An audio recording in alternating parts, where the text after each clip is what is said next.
Secretary of State Blinken is in Jordan for meetings with top officials from 5 Arab countries. Blinken is on his 3rd trip to the region since the start of the Israel-Hamas war. On Friday, Israeli Prime Minister Netanyahu rejected Blinken's call for a humanitarian pause in the fighting as long as Hamas continues holding more than 200 hostages, some of them Americans. The 2 million residents of Gaza growing ever more short on food, water, and medicine, while Israeli forces surround Gaza City and continue launching punishing airstrikes. And the U.S. making its presence known, the Navy releasing photos of 2 of its carriers sailing together in the eastern Mediterranean this week. The USS Eisenhower on its way to the Middle East, meeting up with the USS Gerald Ford.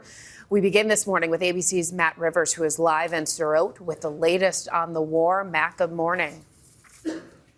Good morning, Janae. We're just about a half mile or so from the Gaza border there behind me. We continually hear outgoing artillery fire from here in Israel, striking targets on the other side in Gaza. Overnight, the IDF saying they conducted operations both in southern Gaza and just behind me in the northern part of the Strip. This as the Hamas-run Gaza Health Ministry says that more than 9,000 people in Gaza have been killed since the start of this conflict.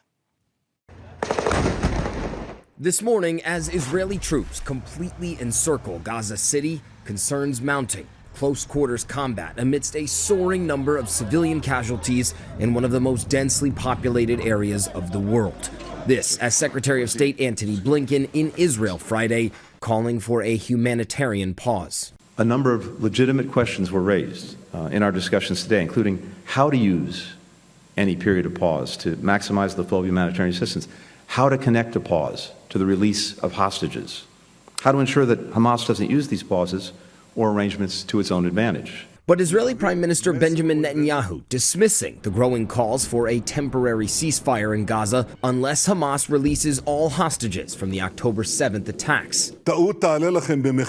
Netanyahu also saying, quote, Israel does not allow fuel into the Gaza Strip and is objecting to funds being transferred into Gaza Strip. Meanwhile, for the first time, the U.S. saying how it's helping search for those roughly 240 hostages still in Gaza, flying unarmed MQ-9 Reaper drones using sophisticated video and communication intercept technology on board. On the ground, outside Blinken's meeting with Israel's president, hostage family members urged officials to bring home the missing. This is on their hands, everyone's hands, in Israel and international. On Friday, Israeli airstrikes hitting an ambulance near Al-Shifa Hospital in Gaza. Israel Defense Forces say it was targeted because Hamas was using it to transfer fighters and weapons. Hamas saying the ambulance was part of a convoy transferring injured people to Egypt. And as concerns grow over the conflict consuming the entire region, Hezbollah's Hassan Nasrallah speaking publicly for the first time since the war began. The leader of the powerful Lebanese militia said all options were, quote, on the table, but stopped short of calling to expand the war to a second front. Meanwhile, today, Secretary of State Antony Blinken moving on from Israel, now in Amman, Jordan. He'll be meeting with King Abdullah there, as well as a series of foreign ministers from other Arab countries. The goal to discuss this ongoing crisis and also to come up with whatever solution might be possible to try and help the people of Gaza. Hi, everyone. George Stephanopoulos here. Thanks for checking out the ABC News YouTube channel. If you'd like to get more videos, show highlights, and watch live event coverage, click on the right over here to subscribe to our channel. And don't forget to download the ABC News app for breaking news alerts. Thanks for watching.